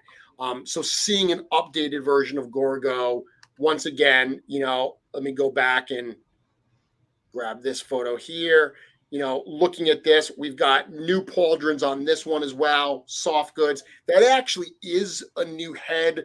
All of the sculptural details are just sharper. New torso here. He's got the new shield. Just what a cool figure. So this is a rare instance. Usually when you have a bad guy and a good guy, usually they really go to town on the bad guy. The bad guy usually has all the flair because he's bad and you can just go crazy with him. But if I had to pick which one of these I feel like got more of a deluxe treatment, I would say it's Attila. Yeah. Not to say that this is bad. I'm not saying that. This is great. I love this. But it just seems like Attila really, maybe he just needed it more. I don't know. But it just seems like he's so much of an upgrade. I think that what happened with Gorgo, because having seen this in person, when you actually hold this in hand, I think you'll appreciate the sculptural details more than just seeing the photos. Because for this, it's almost like Eric took the existing parts and just turned them to 12. Yeah. He there's more, more design, more lines, more, sharp edges and stuff on them. Whereas with Attila, those shoulder armor, it's like a brand new piece. These are new pieces, but it's almost like taking the old one and building onto it in a logical way. Whereas with Attila, you got the hammer. We've already seen the Aeorthir blade before. With Attila, you've got the Aeorthir. Boom, that is a bold new piece. Multiple heads. I mean, that's wonderful. Yeah. So really, really excited for that. That took us, that was again July 29th. So that was July 29th, 1 month that ran, all the way. Actually, I'm sorry, that was June 29th, not July, June 29th. So that took us all the way into July. And then once we got into July, that's where we got the announcement of what the Legion Builder reinforcements were going to be. So that vote that was done was finally realized at this point. Let me bring this up. So here we go. So this is the wave. The winners were the Black Knight, the skeleton, the Templar Knight, the Bronze Dwarf, and the Goblin. So those 5 were the top 5 vote getters. And then to sweeten the pot a little bit, the Horsemen threw in the Orc Legion builder, which a lot of people were surprised because there were actually no orcs available in the voting. And that's because they always intended to put in the orc. So they didn't even put him in the vote because they knew he was going to get in. But then they also threw in that barbarian set, which is one of the most popular. Yeah. It fetches a high dollar, that barbarian set in the aftermarket. This is going to be a wave that customizers are going to love. But I also think that Black Knight and that Bronze Dwarf and even that Orc Legion builder, those are pieces that we haven't seen in a long time that a lot of people are excited to get back into their collection. Absolutely. There's not a bad choice here. And so excited. And similar to Deluxe Legion builders, incredible variety. Mm-hmm. Perfect variety. This is perfect. Goblin, the Goblin Legion builder is the figure I have purchased the most of in Mythic Legions. He's great. He goes I'm surprised. I'm surprised the elf builder didn't get in there. But I honestly thought the elf builder was going to be high up there. It was something I thought that we needed because of those parts. It did not get a lot of love. Yeah, it doesn't. You never hear people talking that up. Rarely do you ever. Great figure. One of the best values you can get. Mm-hmm. Yep. For whatever reason, though, that one just did not do very, very well. I do think, again, I think back to when this vote happened, I still think that people were a little colder on the 2.0 parts. Yeah. They wanted those 1.0 parts, but now that we're seeing an influx of 1.0 parts from the votes, we're also seeing the refresh of 1.0 parts in the Aeorthir, in the Poxus, and the Aeorthir wave. Now I'm seeing more and more people that are starting to say, like, hey, I need some elves. I need some 2.0 parts. I need some goblins. Yeah. Excellent. Okay. Now that brings us to a big, big one, Stephen. September 2nd. Do you remember what happened then? Is this Aeorthir? This is not Aeorthir. So Aeorthir was 2019. Oh, gosh. I'm sorry. Fall. September. I don't know. September 2nd was the first Cosmic Legions teaser. Oh, no. Okay. That first teaser where it was just a little snippet of like the 4-armed character, Kragnar. Yep. After waiting so long, people have been hearing about Cosmic Legions for so long to finally drop that teaser. And Cosmic, Steven, was a really fun thing to be a part of because being behind the scenes, we have never launched a line. We have never put as much into the launch of a line as we did with Cosmic Legions. Prior to Cosmic, the biggest launches were all the G-Con waves. Yeah. And if you know the Horsemen, you're not going to be surprised to know that most G-Con launches get finished while the show is on the air. When I think during the Soul Spiller one, Sherry was in back painting Thallon Frostbow, and she had to make her debut on the camera in an hour. So G-Con is always, those waves are always kind of, this past one was probably the most organized one we've done. Something wonderful about that kind of last minute energy. But Cosmic, we wanted it to be something special. So it's a line that had so much story behind it that we really wanted it to be a slow burn. We wanted to build it up with multiple teasers. I remember talking to Eric Goodness, a year ago, and he was saying that his vision for Cosmic was he had very specific shots he wanted, and he didn't want to just put out a bunch of turnaround shots. He wanted them to have a cinematic quality, which makes sense because we have Trevor Williams here in the comments saying, boy, I remember. Trevor was integral to the launch of Cosmic Legions because working with Chris from Crashbox Customs to make those environments, working with the studio to figure it all out, to do all of that rollout, the amount of work that went into it in advance was incredible. Yeah. But I think it paid off. I think it did too, and you could tell. You could tell. I mean, you were where you were. I was sitting at home in my living room watching this. You know, this was at PowerCon, if I remember right. Yep. They were in a hotel room. Yep. And you know, it felt special. It just the way, you know, you did a great job that night. I have to compliment you. You kept that as the kind of the host of that thing going on. You were kind of pumping Eric with questions and keeping everything going there.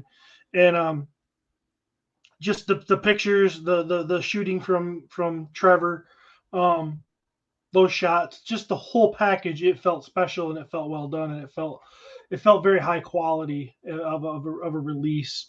And another thing it felt too is it was weird because I came off from those reveals feeling so like sold on Cosmic. I knew I would be anyways because I have faith in the Horsemen. I have blind faith in the Horsemen at this point. But you walk away thinking, you know, yeah, they did it again. They surpassed my expectations. And the funny part is I kind of felt like it was a weird feeling because I felt like I was cheating on Mythics. You know, I'm like, but Mythics are my jam, but this girl's looking good, you know, and I don't know if I can keep my eyes off her. And I don't think it's cheating. I think it's more like your wife or significant other or husband or, you know, whatever comes in and they have a new haircut and they're role playing a little bit or something. I think it's more like that, where you're not cheating. You're just spicing up the relationship. Yeah. But it felt a little dirty. And, I mean, if I'm not lying. So, it was good for me when we jumped forward, to this year's reveal of Poxus to be like, you know, I felt like, you know, hey, the old girl ain't so bad.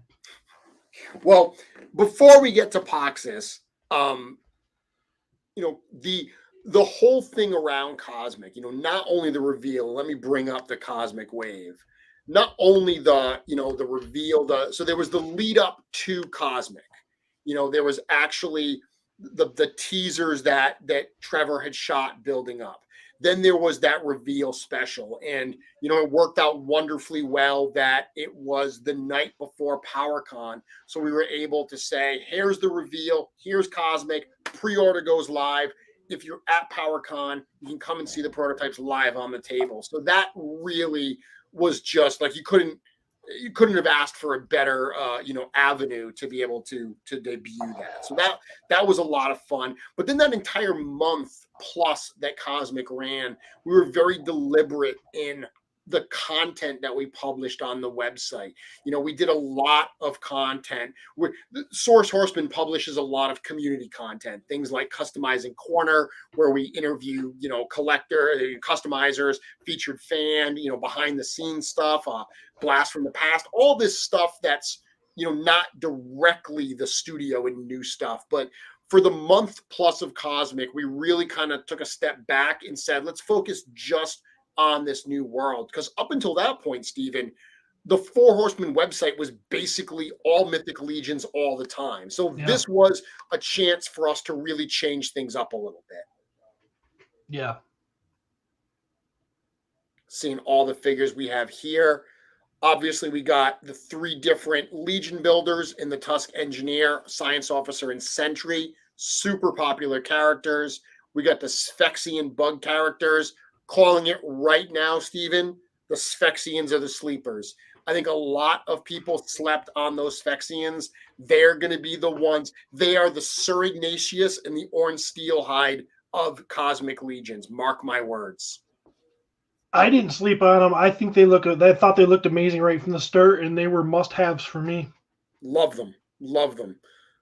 Slog, hugely popular, obviously. We got the Kragnar with the 4 arms, and then the Thygar. The fact that one of my favorite pieces of content I was able to write for Cosmic was when I did the figure in focus on Thygar and learned that it's based off a sketch that Eric did when he was a little kid. Like that blew my mind. Doesn't surprise me. It's just so the fact that he had the sketch still and we were able to include it in the article. That's cool. I mean, cool.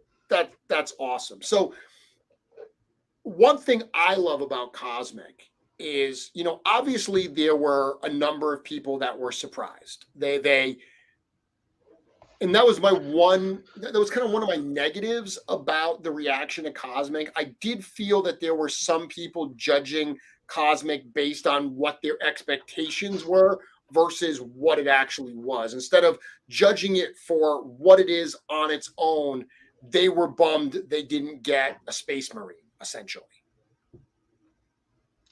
Yeah, I heard a little bit of that. But the negatives any negative like that to me is really, I think it's just the vocal minority. I really think that people overall were super impressed with this and loved it very, very much. I know I did, but I do understand exactly what you're saying. It's like, yeah, I don't understand how you can't. Isn't that the best part about Mythic Legions and the Horsemen is the fact that they can surprise us, that we can look at this and we think we know what we're going to see, but we don't get that. And I think the negative comments I saw were by and large respectful. Like it wasn't people being like, what the hell are they thinking? They're idiots. They were literally saying, I expected Space Marines. Why do we not get a human type character? And look, we all know how easy these are to create that in this line. You pop a human head on the Tusk Sentry and you'll have a Space Marine. But I agree with you. I love the fact that they can surprise us. And I really, really think that people liked this wave. And I think when they see subsequent Cosmic waves, it is going to feel like you're at a meal and you just had one of the best courses of your life. And then they clear it and they give you a whole new course and it's a whole new set of tastes, a whole new set of flavors that work wonderfully well with what's on your palate already. That's what I think is going to surprise us about Cosmic. I think, and I've said this before, Mythic 1.0 had so much variety in it, so many types of characters where that was a criticism that I think people said. They were like, we got 2 bugs, we got 3 of these Tusk space type characters, we got 2 of the same character in, Thygar. I wanted more variety. I think we have to let Cosmic find its legs because I think the variety is not going to come in a single wave. I think that once we're 2, 3, 4 waves, we're going to look back and the variety we're going to see is going to be absolutely staggering. We were told as much. We were basically said, this group of figures that we have in front of us here, this first wave, is based on a specific storyline, a specific setting, a specific part of this universe. That's what's happening right here. So as wild as this is and how much, even though the variety we have here, to me, I'm interpreting that myself as this is a very small part of what we're going to see. And every wave is going to expand it by leaps and bounds. I mean, and you just got to be patient. People just nowadays, nobody's patient. They're just, they want everything now and they want it. It's like, no, I think you need to just calm down. And what's going to happen if you poo-pooed this wave, which, I'm not saying a lot of people did, but some did. And when you're 3 waves down and you're going to be looking back and going, I got to get my hands on that Zyrine Spire. Zyrine? Is that I it? think I'm pulling a Travis Bowles. I think 2 things are going to happen. I think a lot of people joined the Legions community because of Cosmic. I do think it opened the door for a lot of people. I think there were some people that I've heard of people that got in because of Cosmic and then said, I just went so heavy on Cosmic. I've never even held a Legions figure. Let me order a Mythic. They got a Mythic and they were like, good Lord, these are amazing. And now they're double fisting. Now they're like Mythic in one. Yes, Star is one of them. Star is on my show every single week. Star came in through Cosmic. Now Star is buying Mythic, and it's double duty. You're loving both lines. So I think we're going to get a lot of people that were in on the ground floor with this. But I think we are going to get some people after Series 2, Series 3 that went light or held off because they didn't want to cheat on Mythic, and they're going to regret that, and they're going to really, really want to go back. I will say the line was very popular. The wave was very, very popular. So once these hit, the people that did sleep on it should hopefully be able to get some. Moral of the story is, when it comes to Cosmic Legions, me and Jeremy both endorse cheating. Absolutely. Cheat away. October was the announcement that Retro Rags Limited was the official clothing licensee for Mythic Legions. So if you see a number of people wearing, not this one, this was printed by Wolf King, this is my gear, but if you see a number of people that are wearing the authorized Mythic Legions shirts, the Krampus shirts that Chris was wearing today on Four Horsemen O'Clock, those are all produced by Retro Rags Limited, which was a really cool thing. I was happy to see them make that because I've seen a lot of people request shirts from the studio, but at the same time, I want the studio focused on making these figures. Shirts, I always feared that could be a distraction for them. So partnering, again, another example of the Horsemen partnering with good people. They partner with Retro Rags. Now people can get their fix of Mythic Legions authorized gear without it affecting really any of the other products coming out. Yeah, super cool. That Krampus shirt is great. Joe and Russ are local here to me in Michigan. Right. A couple guys that live right down the road. So, support them and keep the shirts coming. Those Krampus shirts that they were wearing last night, is that the same one Chris was wearing? I didn't see Chris earlier today. Yes. Yeah, that shirt is amazing. It really looks cool. That they're wearing on Legion's Lounge last night. And they're doing something fun now too. I mentioned this last week. They're now offering my House of the Noble Pooh Bear shirt, which is the first in a line that they're doing of fan art shirts. So we always talk about the Mythic community being so awesome. The fact that the official licensee is now putting out shirts from the Mythic community, that's absolutely incredible. Yeah, fun stuff. So that brings us to October 28th. And Stephen, October 28th was a day I was both excited and nervous for, because that's the day that this guy got introduced. Yeah. So I had been talking with the studio about this since the beginning of the year. The show version of the Sir Gerard character, what started as we'd like to be able to carry a figure at the show as an extra incentive to help us grow this. That turned into a conversation where I was told, okay, we're going to do that, and we want to call it Sir Gerard. What would you like to see? That I got to work with the studio to create this character, to write the bio. Without a doubt, the coolest experience I had this past year. This was in every way a fanboy dream come true. It's I'm jealous. That's so cool. And you did a great job. He showed up. He showed up design. on some of the top 10, the top 5 lists yesterday. He did. And the funniest part was that you refrained from putting him on your top 5. Well, like I said, it's like we've all known people that they think their kid is the smartest or the most attractive or the best or whatever, and you're like, really? That's why I always tell people my kids aren't. They're none of those things. You're a realist? I'm a realist, When when my daughter was born, especially my second one, I was like, this kid is not good looking. I mean, she's gotten better, I will admit. She grew into it? Yeah. But when she came out, I was like, yeah. Anyways, that figure, though, is beautiful. So when you got that in your hands, that's something you can be proud of. My second daughter. It was a pretty surreal moment. It was a very surreal moment.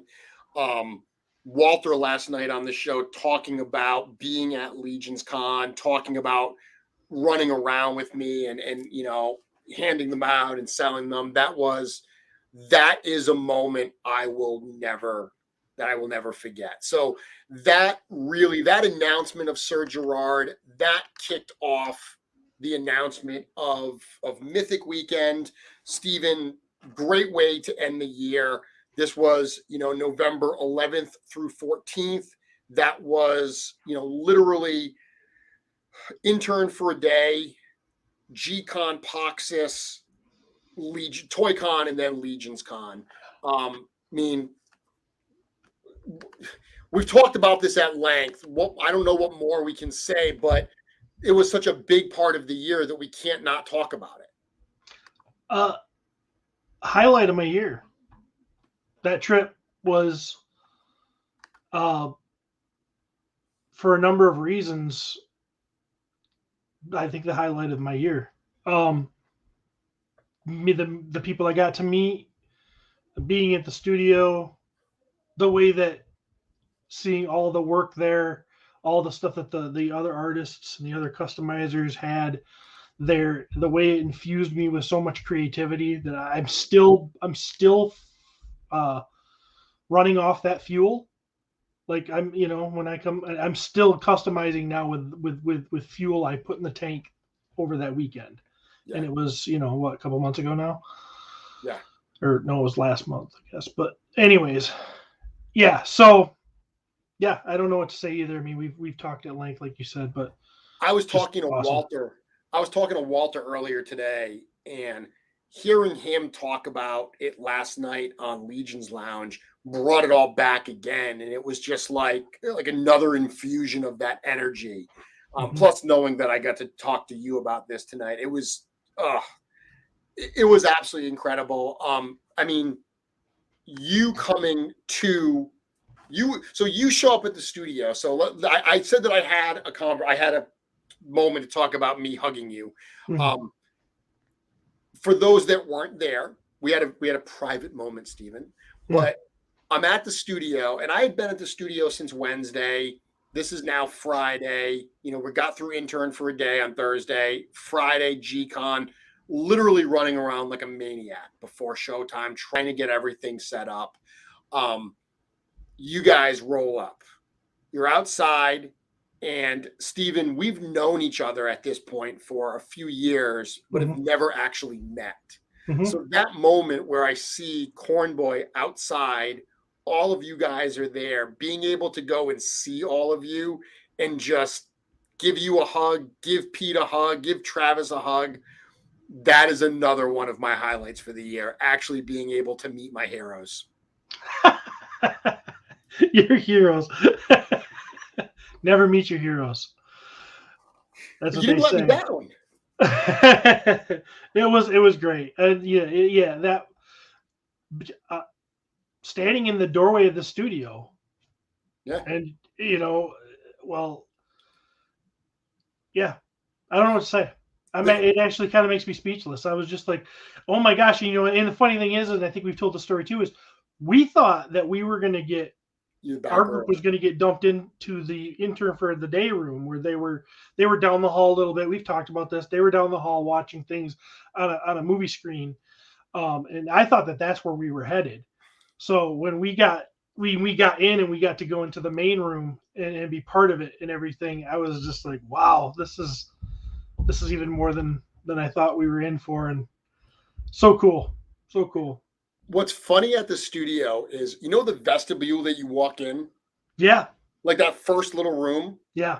Which is one of the coolest rooms in the entire world. Yeah. You're not even in the studio proper yet. And Yep. you walk into the vestibule, and if you just walked in the vestibule, spent 10 minutes in there and left, you'd be like, that was worth it.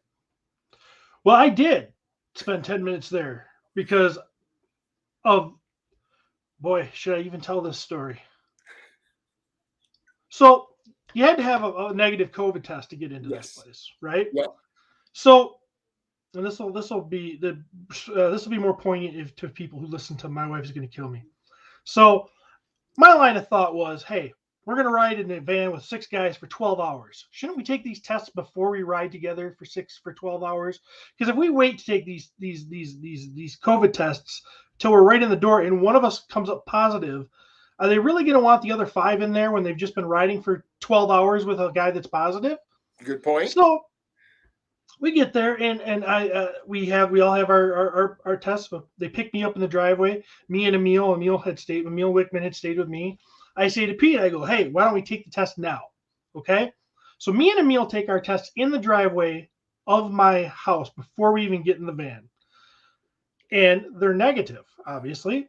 So we say, okay, now what do? Do we hold on to this test as proof? And Pete, who is a fireman, but likes to think he's a doctor, says, well, I'm a certified guy. I know how to read these tests, and I'm certified to take the test. So Cornboy and them guys, they'll just listen to me, and it'll be okay. My word is gold. Well, I assumed that meant that he had asked Cornboy, and that was something that they had decided on, right? So me and Emil throw their negative tests in the garbage at my house, and we jump in the car. Everybody else doesn't take the test. We pick people up and pick up Nate as we go. Nobody else takes their test until we get into the parking lot at the studio. They all have their tests in hand. Me and Emil do not, because Pete assured us that Cornboy would take his word that we were okay, because Pete's a fireman. We get into the doorway. Cornboy comes around and he's like, all right, guys, you got, proof of your negative test? And we're like, no, I took it yesterday and that was negative. And he goes, well, that's not good enough. You got to take another test. So then Pete throws me under the bus. Pete's like, oh yeah, well, if you wouldn't have taken it, I told you not to take it till right now. And I'm like, no, you told me. So we're arguing in true My Wife's Going to Kill Me fashion. We're arguing in the entrance of this thing. Well, Chris runs and gets us tests. So now me and Emil have to take our tests. Everybody else gets to go in and have fun. Yep. We have to wait 15 minutes for these tests to show that we're negative again, which is why I got to spend 10 or 15 minutes in there looking at all the stuff in the beginning part. So yeah, that was my experience. I actually did spend time in there, even though I was really wanting to get in and see what was going on in the other room. Fun stuff. So yeah. Well, the moral of the story is, if Pete says that he's a fireman and he has security clearance to the Pentagon or something, don't listen to him. So for those who are watching, the vestibule that we were talking about, when you get to Four Horsemen Studios, the entranceway as you walk in is filled with glass display cases that have not only an incredibly impressive array of Mythic Legions, but it's got prototypes from unproduced Four Horsemen Studios lines like Symbiotech, some 2-up Power Lord stuff. It's got 2-ups of some Seventh Kingdom Minotaurs, of unproduced Seventh Kingdom things. It's an incredible display of just one-of-a-kind products, basically. So it's a good place to be stuck. But I will tell you, how nerve-wracking was that 15 minutes where you were wondering, what if this thing comes up positive? I was going to go in there and ruin everybody else that rode with me's trip too. Because I was going to be like, all these guys got to go. They're all exposed. Everybody's out. If I ain't coming in, no one's coming in. I would have ruined G-Con. I'd have tore the house down. I'd have burned the place down as I left. Well, what a wonderful experience it turned out to be. Hugs all around. And then, of course, we got to see Poxus, which we're getting really, really current because the pre-order for Poxus is still going on right now. The pre-order for Poxus on storehorseman.com goes on until next week. That would be January 9th. I'll bring that on screen. What an incredibly cool wave. And as you said, you thought that you were going to get relegated to the back room. You got to hang out in front. Not only did you get to hang out in front, you guys were a important part of the broadcast, got to come on camera, on mic, and help us during this 6 hours of content presentation. Hard to believe it was 6 hours. It went by awful quick. So fast. It was so fun. That day, I can't say enough good about it. Man, seeing these figures again right here. And then now we've just recently seen the alternate heads that are going to come with some of these figures. Yep. Yep. Which, I mean, we got to, if we were there, you kind of got to see them that day as well. But so fun. And a perfect example, I did a whole show where we talked about the Poxus wave, a perfect example of how the line is evolving, how these figures are getting better and better. It's like you mentioned, after how big and how amazing Cosmic was, there were people in the community, and you heard them quietly in some cases, but you heard people saying, is this going to be the new focus of the studio? Is Mythic going to be, the older child, and, Cosmic's going to be the baby that gets all the attention? So to come right on the heels of Cosmic and to come out with a wave that is so strong, that introduces a new body style in the brute scale, that checks off, a gigantic want that people have wanted with Robe Wizards, that introduces the dragon character Arakagor, that gives us this amazing new horseman Poxus. I mean, again, home run in my opinion. Total home run. And that's what I just loved about this wave is, your brain ever since Cosmic was kind of geared on the Cosmic. It was kind of, my brain was kind of in that realm for a while. I step into that studio, they show us this, and it is right back to Mythics. And, right back. Loving both lines at the same time. And it was just so great. One of my favorite things that happened that day was, and this is oddly enough, do you remember when Pete was trying to put the effects on the figure and Cornboy was yelling at him? Yes. No, Pete, because they're prototypes and they're fragile, and he didn't want him to break them. And that was just a great. Yeah, because he's taking magic effects that are like the width of like a cat's whisker. And he's like trying to wrap it, or he's like, I was going to put it around this, and he's treating it like production parts. And you just saw Cornboy like, it doesn't move like that. It doesn't move like Cornboy said like 4 times before Pete realized it. That was like, oh my gosh, if he breaks that on camera, as horrible as that would probably be, I think, for the Horsemen. I don't know if it would be all that bad if they just print a new one. I don't know the process, but it would have been awesome and awesomely fun to have that happen on camera. We spent that night and that morning, and by we I mean Joe Vassapolo, spent that like putting together like the Jin Calazar. One of his teeth broke, and it was funny because it was right when Iz was, I think he was doing a video, so everyone blamed Iz for breaking it. So Iz, after the fact, went back and watched the video, and he was like, no, I went back to the tape. And it was already broken before I got there.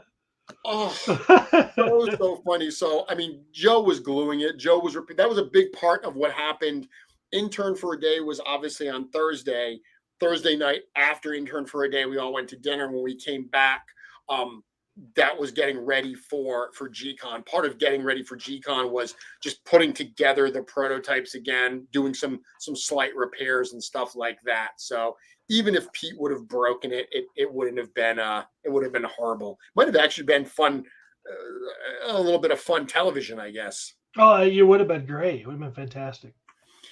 I think one of my favorite comments from that weekend from LegionsCon was from George Gaspar from Four Horsemen Studios, where he talking to him at LegionsCon was very funny because he didn't know what to make of it. He was just walking around like, what? Like he didn't get it. And I remember him just being amazed, not only that there was so much amazing stuff that wasn't for sale, like the fact that people brought stuff and were like, no, I'm just here to show. And I explained this is part toy show, part art exhibit. But when he was walking around and he was like, everyone here is super cool. Like there's no jerks in this entire place. And it was such an awesome microcosm of the Legions community as a whole. And, obviously in 2022 and beyond, we hope that microcosm grows. We hope more people are able to make the trip. It's honestly, Steven, one of the reasons we're announcing everything so early is to give people tons of time to hopefully prepare and save up and plan or whatever they need to make this part of their year. Yeah. But that comment of just everyone on the floor being cool, that I think was really telling. And it was true. It was a true comment. Everybody was cool. Everybody was friendly. Everybody was nice. Everybody was complimentary. And, anytime, especially as an exhibitor or a vendor, I guess you could say, either or, you're going in there and you're bringing stuff that you have either made or had some stake or you painted or something. Yep. There's always a level of nervousness that comes with it. Without a doubt. You're putting yourself out there, and to get the kind of reception that I felt like I got and I felt like everybody was getting was just it was really, really cool. Yeah. It was. And then the flip side of that is to be a fan and to be there as well, to see all of that. It was to get the respect and then to see and want it and to give it back and to see everything. I've long said that my one regret is I didn't have more time to just walk around as a fan. Yeah. That's one of the things I'm excited for 2022 is 2022 is going to be 2 full days. It's not going to be part of ToyCon. It's going to be its own show, 2 full days, a lot of different content programmed throughout those days. One of the things I'm super excited for is it's a Saturday and a Sunday. Setup is going to be on the Friday. So for all of us who frantically were trying to set up Sunday morning this year, before those doors opened, we're going to have the day and night beforehand to get everything set up in a much more relaxed fashion. And then hopefully be able to spend some time in the showroom, just us, before it's open to the public, where we can actually see everything. That's my biggest regret from this year. Yeah. Yeah, mine's similar. Just not being able to spend time with some of the people longer. And see, just kind of sit back and take it all in. You didn't want it to end. Like when Sunday night rolled around, it was genuine. When you left my hotel, it's funny saying it but we talked about this. After the show was done, you and Emil, we all went back to the hotel. You came to my hotel room to drop off some Swedish fish, and we ended up just talking for over an hour. But when you walked away, there was like genuine sadness that the weekend was over. Yeah, it was. So, Steven, that brings us to December. That brings us to the surprise announcement of Krampus and the new Figura Obscura line. I said at the start of this show, that we started the year with a surprise, dropping that private crowdfunding campaign for the game. No one saw that coming. It's only appropriate to end the year with another big surprise. Nobody saw a Krampus figure coming, much less what would be the start of a brand new non-Legions branded line that still has a very Legions feel and quite honestly uses Legions parts. Figura Obscura. Again, we've talked about this. A lot of people have talked about the possibilities, but what a great way to end the year and to end this recap on the show. Yeah. Surprise, a fun surprise. Just the fact that the figure is awesome, that the fact that the figure is Christmas themed, the fact that it was right before Christmas, the fact that it was in stock and ready to ship. And most people, if not, I don't know if there's some of them didn't, but most people got them before Christmas. Yeah. Just all of that put together was just, it was just so much fun. It was just, just a lot of fun and getting your hands on a great figure. And I mean, look at that face sculpt, that head, and that. It's just amazing. So and then the announcement was made actually on Christmas Day, a little holiday surprise from the studio that for those who missed out on this Krampus figure, there is going to be a new version coming out. No details on when that will be, but it will be somewhat soon. But it's going to be a retailer exclusive that will be a pre-order. So a few things. I'm not giving away any information that's not already out there. That was all in the original post. I should know because I wrote it. All of that information says that these will be at the retailers. So a lot of people have asked, well, what are the Four Horsemen retailers? We will be posting a new page on the website soon that lists all of the approved retailers, but Big Bad Toy Store, Mallfish, Empire Toy Shop, Legions Shop. Those are just a handful of the ones here in the United States. There's others across the world. So it's going to be a list, but those retailers, those are going to be who will be carrying this new version. And it is a pre-order, so this will not be like the in-stock drop where there's a limited amount, a limited time, and it ships right away. This will be more akin to what you're used to with Four Horsemen Studios figures. Super cool. I'm hoping for a white version, like I saw somebody painted one up. Yep. That'd be kind of cool. Did a really nice white one. Yep. Yeah. We'll see. We'll see what we get.